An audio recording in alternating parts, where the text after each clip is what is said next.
So hello and welcome to the Action Coach Business Spotlight. So I'm Lorna McAtee, and along with my husband, John Bogus, we run Action Coach Cambridge, and that's helping business owners across the Cambridge region. Now, I am massively excited because today I have with me Eddie Latham, and he is a co-founder of Velocity Commerce. So Eddie, welcome. Hey, hello Lorna, hi. Listen, so excited to have you here. I'm so interested in hearing about Velocity Commerce. So listen, tell me all about it. Tell me what it's all about. So Velocity Commerce was founded 10 years ago out of my garage, almost exactly 10 years ago now, out of my garage in Chesterton in central Cambridge. So I founded the company with my business partner, PJ. And we really had a passion for selling online, particularly a marketplace. So this is 10 years ago now. So Amazon Marketplace was relatively small then. eBay had been operating for sort of 15 years. And PJ's background was very much working in electronics buying. So he'd been a buyer for Jessup's, eBay and that sort of thing. I didn't really have a background at this point. It's 25, paid my way through university selling stuff on eBay, sat down in my day job next to PJ and I was like, you know where to buy some product from? I know how to sell it online, what we're doing here, sort of thing. So yeah, started buying clearance product, selling it on eBay, doing very well out of it. So we're buying clearance products at the time because selling online can be the race to zero. So it's really easy to buy stuff from distribution. Someone else buy the same product. Before you know it, you've whittled it down to a margin of less than nothing. So we go out and buy the whole market. So we find a product that was not loved, that was going through a clearance house. You know, the first product we ever bought was a laptop rucksack. And we bought 3,000 of them, which we got delivered to my garage. Much to the surprise of the delivery driver, who turned up with 12 pallets, deboxed them all, managed to fit them in the garage, and just started from there, built it up. We worked in the business part-time alongside our day jobs for 18 months. It was the best 18 months of my life, probably. I refer to it as the Trotter Independent Trading years. We were waking up at 5 a.m, packing parcels, taking long lunch breaks to take all our stuff down to the post office, and then going and working after work. But we had this amazing business. We started with three grand. We managed to build it within 9 months to having to rent a little small, well, slightly larger glorified garage off the local council. One of my friends worked there during the day while we were working. And then about 9 months after that, so 18 months after we started the business, we took voluntary redundancy. We were never protective about our job. Sort of did overlap what we were doing, and actually the stuff that we learned by selling stuff online actually helped our day job a little bit. So we never hid what we were doing, PJ and I, even though working together for this business. We were very honest about that. So that when it came to taking voluntary redundancy, half the workforce is up for redundancy. I didn't feel like it's particularly voluntary for PJ and I. I felt like they were quite happy for us to leave and go and pursue our dreams.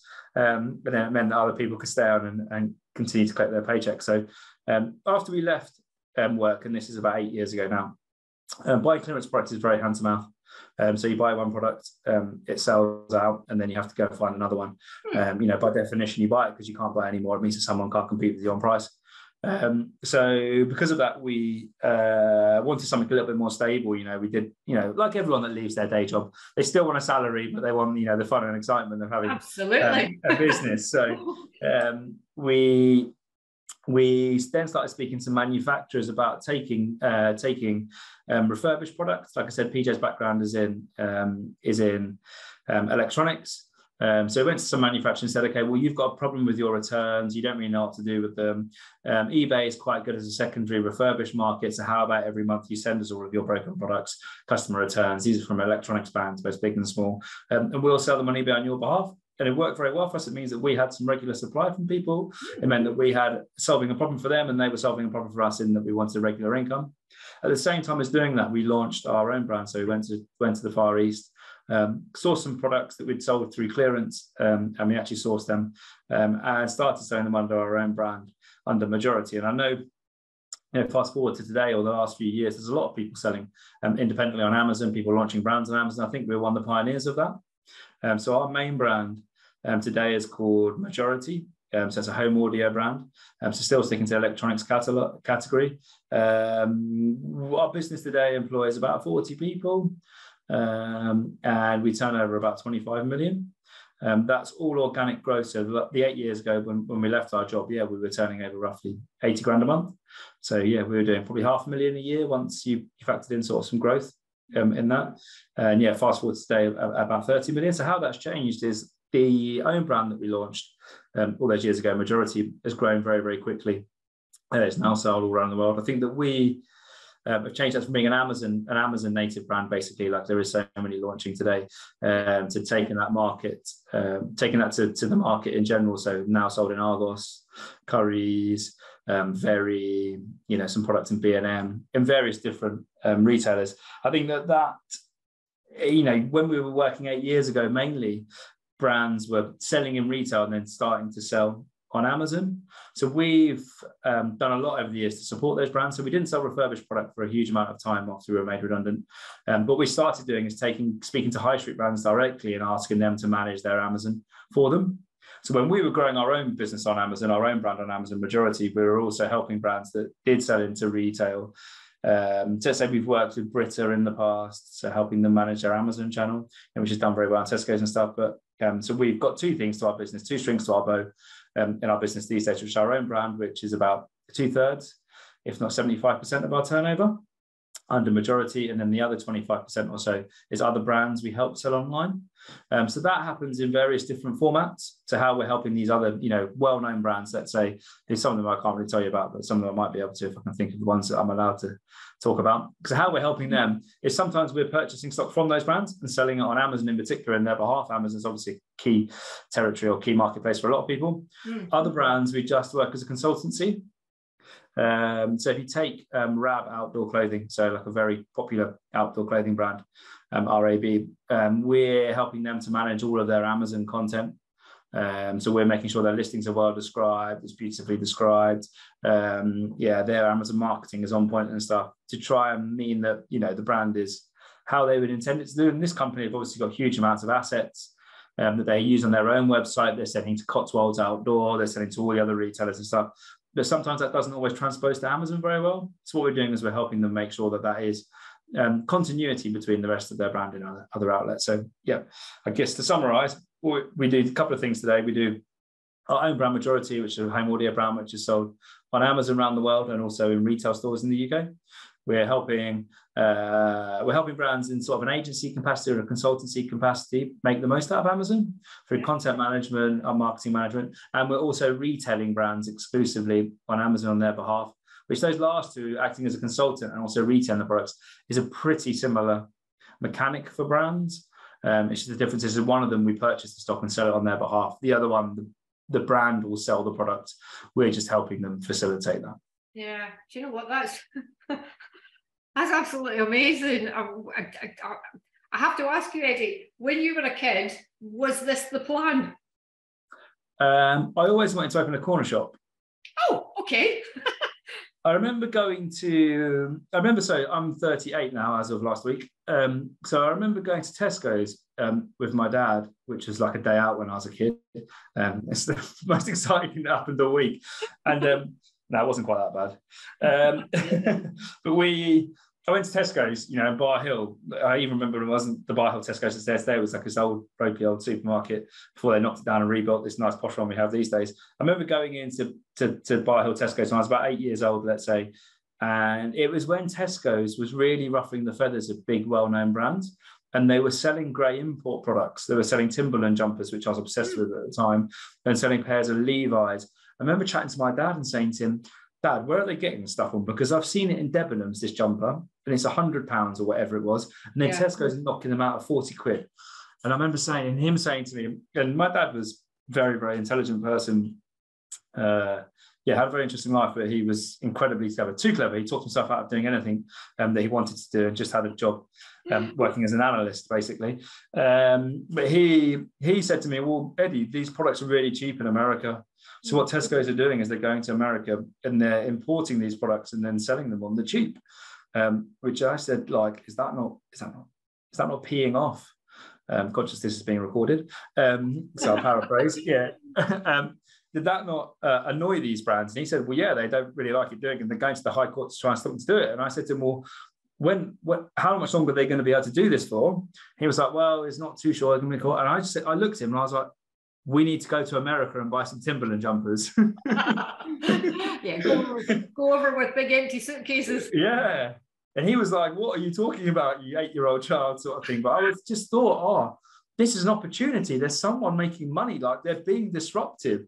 I was like, this is everything I like in my life. I like going to school and being naughty and being cheeky, causing offence. And Tesco's have got the audacity to do this in the local supermarket. So I think that sort of entrepreneurial spirit of doing things like being disruptive and stuff, I think has always been quite inherent to me. So would I have thought that I'd own an audio brand, which is what my day-to-day job is. My business partner, PJ, manages the sort of consultancy side business and working with other brands. Okay. I'm the person that's nurtured our own brand. Did I think this is probably what I was going to do? Yeah, I would say, yeah, on the whole. I think that it's a disruptive. I like being disruptive. I like to challenge things. I think that, competition is in the interest of the consumer. Mm-hmm. I think that, I want to live in a more equal world. People say, well, that doesn't really fit in with enterprise, and capitalism and stuff. And it's like, it does completely. The more competitive you can be, and I always try to be completely transparent with how I've operated my business and how I founded it. So I think, do you know what? Worst comes to worst, someone copy me. The end consumer, we'll get squeezed on margin, end consumer wins, everyone's happy. It's a little bit fairer in life. I also say to most people some days, so I could sit here and tell you exactly how I run my business. I could tell you what our suppliers are. You're probably not going to bother doing it, because I don't think that's the trick in life. The trick is being bothered to crack on with stuff and do it. So, it's not the information that's the key thing. It's just having to get up and go to crack on and do it. So I think I've always had that, coming back to, when I was younger. I started selling on eBay when I was 16. I used to buy my friends' old mobile phones. I used to buy mobile phones like the old Nokia, terrible pieces of kit. I used to buy my old friends' mobile phones. Yeah. You buy an old phone off your mate for 10 quid. Had an eBay account registered in my mum's name. Went to eBay, sold it for 40 quid. Would go to the post office on the way to school and post it. And you make 30 quid. It's interesting. I actually was invited to the eBay Leaders Conference in San Jose.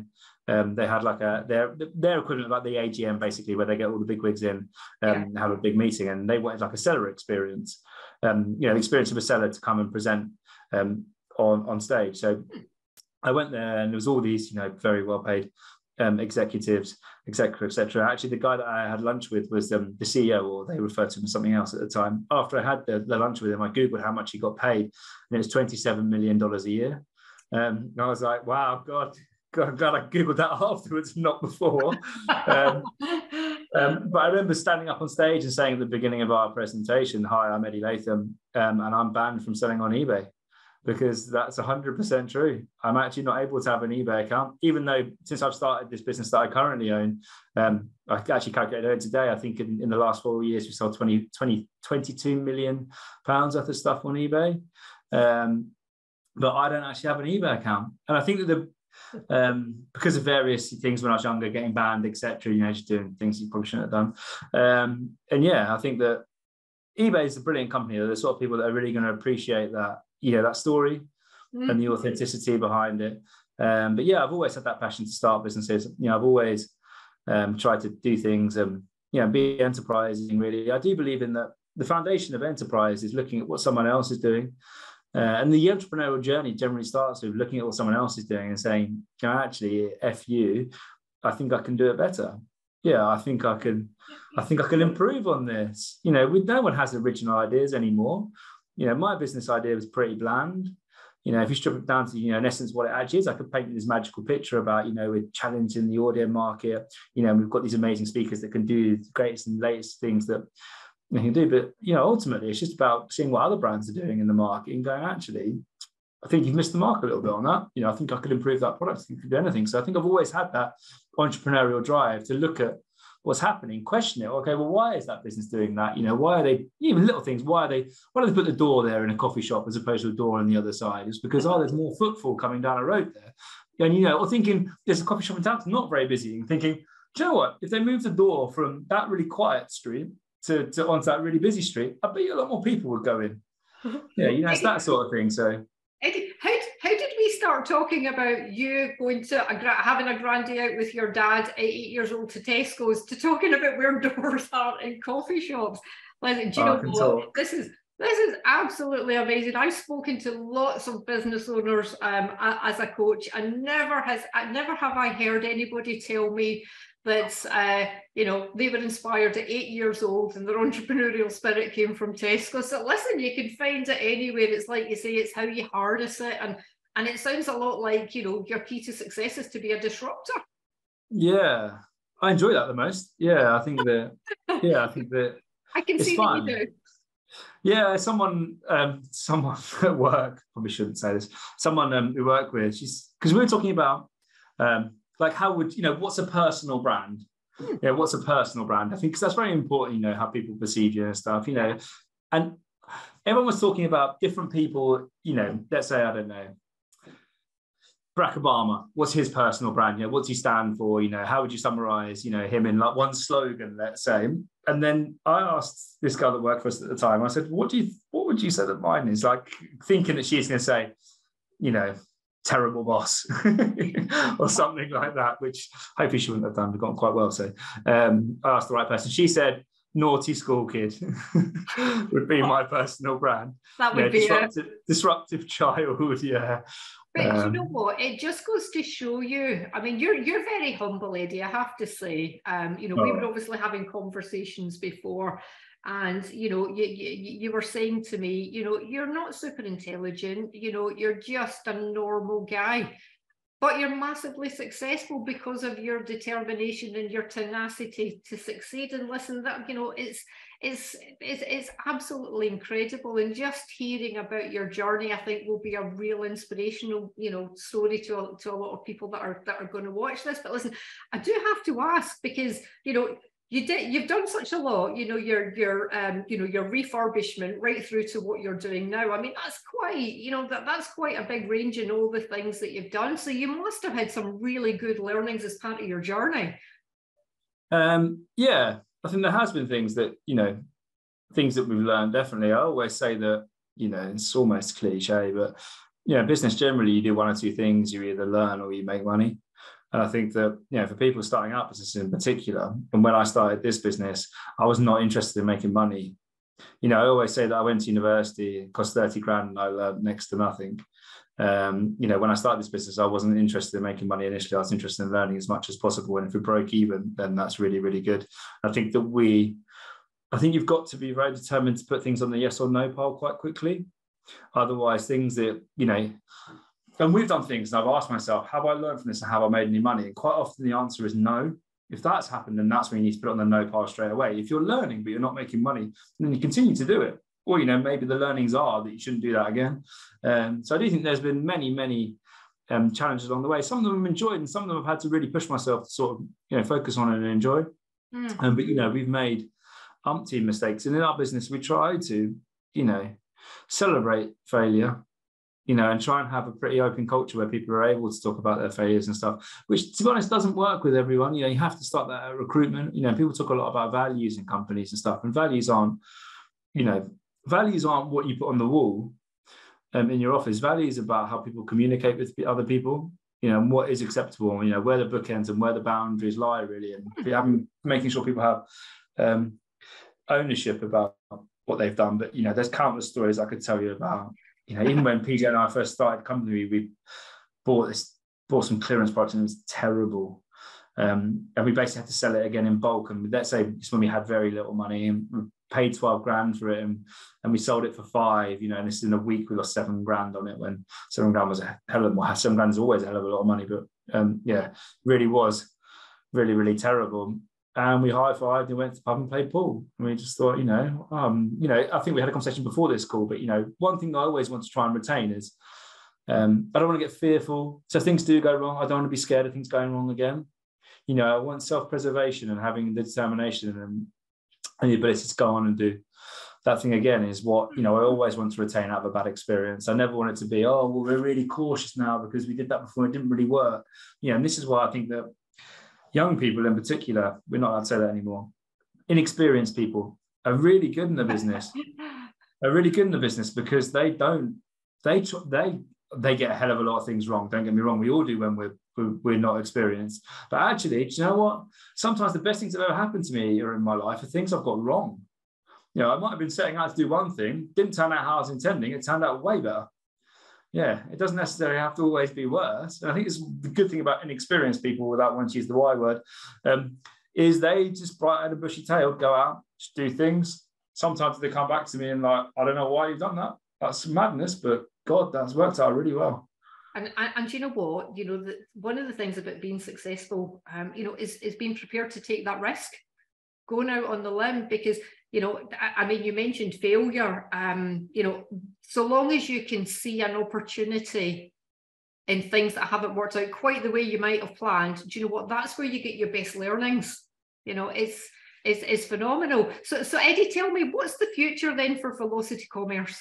What's it look like, and what challenges do you see that you might face going forward? And the last couple of years have been difficult. Like, as I said to you earlier, we're manufacturing 75% of the stuff that we sell these days. And with COVID, I hate the C word, hate people talking about that. But yeah, it has been really difficult. With people say challenging, don't they? But I just think that's hiding the truth. It's been really difficult. It really has. With supply chain and stuff, and inflation and, shipping costs being, 10 times what they were previously and stuff. So that's hampered it a little bit. But I guess at the same time, selling online when COVID first started, we had a huge benefit. I don't think it necessarily, I think it was a peak and a trough. I think that, you had all this, big bubble and people going online and shopping when COVID first started. And now I think that's been taken out, the last year and stuff. The future, I think we're in a time now of consolidation a little bit. I think that you have to steady the ship. I think we're steadying the ship really, really nicely. And I always say, from a stable platform comes growth. And I think that we're using this time, where things are a little bit quieter online, let's say, or, things are quite difficult with inflation and stuff. Margins have been squeezed a little bit by various different things in the world, energy prices going up, inflation happening in different times in different industries and stuff. Is that I'm looking at this as a time to plan. It's always like, try to do the opposite of what the market's doing. But I'm looking at this like we've got a really stable, nice core team of people that worked here a long time now. And so it's about having that freedom, I guess, to go out and try and find where the next opportunity is, which is happening massively. Let's say even, we've been very Amazon centric as a business. I guess we also benefited from generally Amazon sales increasing year on year. So we were there thinking we're the best thing since sliced bread. Our sales are going up some years 100% year on year. You think, okay, well, we're selling in categories that are going up 50% anyway. So we're not 100% better than we were last year. We've ridden the wave. We've put a little bit on top of that. And now we're in a market where, that transition from high street to online is largely done, especially in the categories that we sell at. So it's about how do we find, the next turn to overtone and not sit here and go, oh, we're riding the wave. We think we're amazing, pats on the back. So yeah, I think it's a case of you've got to try and diversify. For us. It's about channel expansion. So our inroads into selling into retail, selling into Argos and stuff, it's going very well. I think for someone that started a brand, in our own brand, like I said, 75% of our sales come from. It's interesting, to see our products on the high street and stuff. I never thought that would ever happen. I didn't go out for day one. I thought everyone says, oh, well, what came, the brand name Majority. What was the idea behind that? I said, don't know. Sat up and I thought that I wouldn't sell audio products. And I wanted a name that was inclusive, basically, as Majority is. We sell pretty no nonsense, good value, well put together, well constructed, well supported products. We're not selling high end, and I think Majority fits that very well. But the essence of why I chose the brand name Majority is I liked it. It wasn't anything more than that, really. So I think that we want to try and take that to Argos. It's amazing to see our products in there. Sales have been very well. People like them, and it's still, meet people. We sold Majority alone. We sold 2 million units in the UK in the last 8 years. So when you say that's as many households as there are in London. So, if we were only ever sold in London, that's one of our products in every single household. And I meet people now that, they're like, what do you do? And I say, oh, I run an audio brand, but you've probably never heard of it because we're not taking billboards around the country and stuff. We wouldn't want to build that in as a margin. And they're like, no, I've got one of your radios in my kitchen. And I'm like, think, wow, how did that ever happen? How does that make you feel?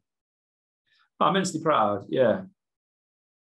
Yeah, really proud. The fact that people use things and they enjoy it and stuff, is the main thing really. It doesn't make me proud of what I've achieved necessarily. It makes me proud that, you can make something that actually people are using in their everyday life. Yeah. It's not about me. Like, maybe it is really. Maybe I do get like a bit of a buzz about I've done something that is in someone's living room. maybe I don't mind admitting that. Yeah, I just think it's cool, it's cool that, everyone that works here and stuff and, managed to make products that put smiles on people's faces and compete, against other people's products in the market that, I think we've, in many of the markets we operate in, we've taken on experts, experts that supposedly experts, brands in radios in particular, which is one of our biggest categories. There's brands that have got the royal warrant on them, that have been operating for 100 years, and we're outselling those people by volume. I think that's pretty cool. Kind of says it all, doesn't it? Eddie, I haven't asked you, you talk about your team. How many people do you have in your team? We have about 40 people right now, maybe slightly less, but yeah, it's split between two very different businesses. So the agency type consultancy business is almost run completely separately from the brand. We have like learning sessions and like, cross-pollination, so that, what one department's learned shares with another department. It's quite succinct. And we also have like a group management team. So let's say, the accountancy is shared, HR is shared, systems is across the board and stuff. So it's really good though. But yeah, we've got really, really good people. And we try to, you hear it so often from people, we hire on ability or, desire, not necessarily on experience. But, I think that, we do truly try to breathe that, live and breathe that. We ask people quite open questions in interviews. We ask people quite abstract questions. I'm trying to think about how they're processing the information. And how they would be a problem solver. It's a small business. I think that if you try to employ or try to instill like, a large company mentality in a small company recruitment process, it doesn't work really, because you need to have people that are multifaceted. And I always, I'm quite happy. Thankfully, we've got a cleaner now, but I'm quite happy to clean the toilets. Yeah, and I always say to people, like, if you're not prepared to clean the toilets, it's probably not best you don't come and work here, really, because it's got to be on all hands on deck. It's got to be a team effort. Obviously, you've got really clear defines about what people's job roles and responsibilities are. And coming back to what we've learned over the years, we didn't used to have job descriptions, barely even used to have job titles.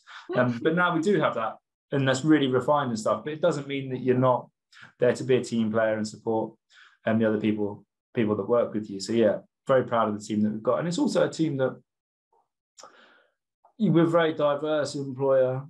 Like, I think that's very important. I think that, I don't like to think of anyone being marginalised. I don't like to think of anyone necessarily getting a fair crack at things in life. We've got people. It's interesting. PJ and I, my business partner, it's really interesting. I went to university, hated it. He didn't go to university. He worked in the Sony Centre, then worked in Harrods.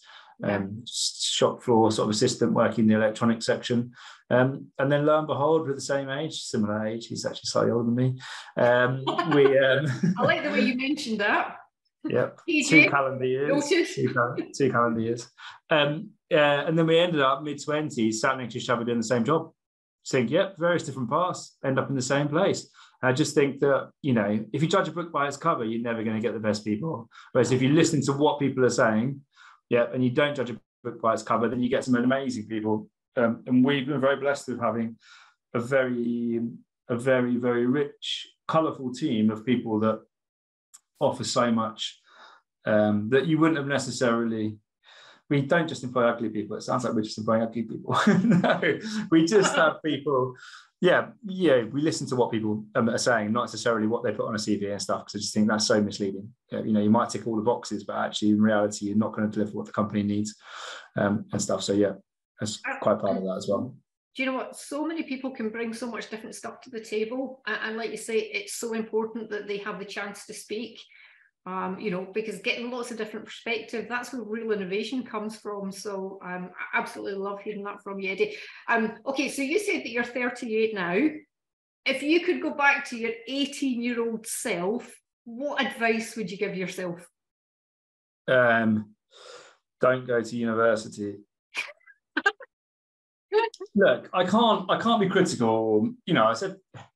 I guess I always think in life you can't be content and ambitious. Ambition, is the arch nemesis of content. So I've never really had a huge amount of content, but a lot of ambition. Having said that, I think if I got run over walking home and I lay on the road, I'd be happy with how my life turned out. Yep. I would think that, have I achieved my career? Yes. Although there's so many other things I want to do, I think that, yeah, I think I probably achieved more than I thought I would have done. So as an 18-year-old, I wouldn't tell them to do anything different, I don't think. Because although I could sit here and take bits out that I haven't done very well, like, shouldn't have gone out drinking the night before that exam at university, I shouldn't have tried to get a job when I left university. I should have just carried on selling stuff on eBay. I went to get a proper job and then I realized, proper jobs are rubbish. I should have just carried on selling stuff on eBay and, various different things, along the way that you've done incorrectly.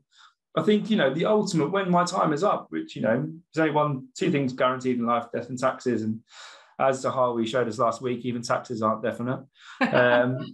Is that I think I'm happy with what I've got to and, how my life's panned out, probably, and even more so my personal life than my business life. If you ask what 18-year-old Eddie would have done, I don't think he would have said anything differently with his personal life. And I was someone that I always think it's important to admit you're wrong. And, I'm not proud of it, but I was actually divorced by the time I was 30. And I'm not particularly, I'm not a particularly emotional person or hard person to get on with. I just got into something that I didn't necessarily think was right for my future. So I got out of it and stuff. And I think that having that ability and the roller coaster ride, that both my personal, not roller coaster, that makes it sound like I've had a really up and down life. It's been really quite stable, surprisingly so. But being able to admit sometimes that you're wrong and not having, societal pressures to continue doing something that you don't think is necessarily right or isn't the right fit for you, it's good. I've learned, as I said to you earlier, either in life you profit, or in business, even in life, you either profit or you learn. And I feel like I've managed to get to, not even so far, because I think so far means you're comparing yourself with someone else, but I think I've got somewhere that I want to be. And I've always been a very happy person because I've been quite happy to tell everyone when I've done it wrong and that I want to do it a different way. So yeah, I would say to them, just be Eddie. Like I'd say to anyone as 18, it's just like, roll with the punches. When it goes well. When it doesn't go well, just try and pick yourself up and think about why it didn't go how you wanted it to, and how you can try and avoid that next time, but don't do that in such a way that you're apprehensive about trying again. Oh yeah, never scared to have a go. Yeah. So Eddie, just before we wrap it up, is there anything else that we should know that's going on with with Velocity Commerce? Anything that you're working on at the moment, or just anything else that you just want to share? No, I think that the next few years, I think for everyone's going to be quite difficult. And I'm not the sort of person, it's like doom and gloom. Definitely not. Maybe a little bit more than I used to be. I think we've all got our eyes open. I think more than we had a few years ago, with the pandemic and stuff. But no, I don't really want to sit here and bang the drum for my own business. I don't think that's fair. But I think that if anyone, watches this, hopefully it's helped them. I'm always I like people talking to me. I like people selling to me. I sell anything. I like being sold to. I like to help with people's businesses. I'm pretty transparent. So yeah, if anyone wants to reach out to me or chat to me, then I'm always really, really happy to chat to everybody. So okay, yeah. Fantastic. And listen, just on that note, if anybody does want to get in touch and to find out more or reach out to you, how would they do it? Find me on LinkedIn, search for Eddie Latham. Yeah, it's a picture of me and PJ stood in front of Piccadilly Circus with a picture of us on Piccadilly Circus, Piccadilly Lights.